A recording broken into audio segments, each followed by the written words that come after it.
The exciting thing about this collection is it's being used to sort of start to have a conversation around the culture of Teknion and the future of work and how those things might marry up.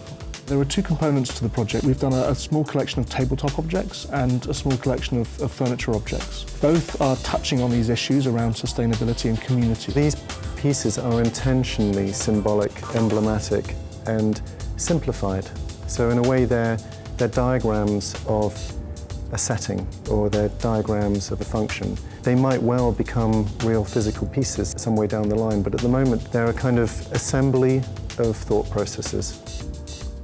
The ability to arrive at a place, take off your coat, hang it up, sit down, have a conversation is just a sign that the nature of the workplace is changing.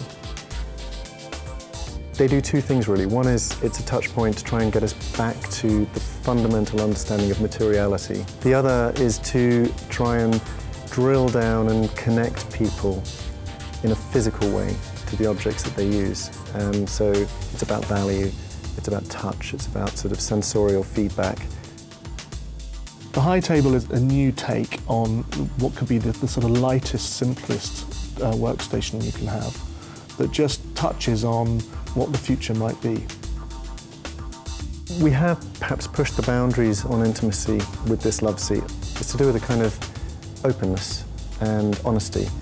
And so we've intentionally placed these people perhaps right at the boundaries of what's comfortable, to question and challenge that, to expose it.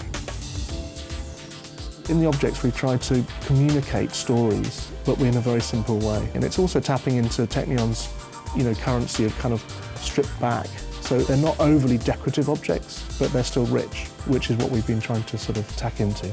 Process and craft are extremely important to us as industrial designers. We build a huge amount of prototypes. We get very close to the physicality of our objects. That is the resource that Teknion has at its fingertips. It's what Teknion is, in a way. And we wanted to celebrate that. It's about making real a kind of certain quality of conversation that we're having. And it's not just about making things to sell, it's about really taking care of what the future of the workplace might look like.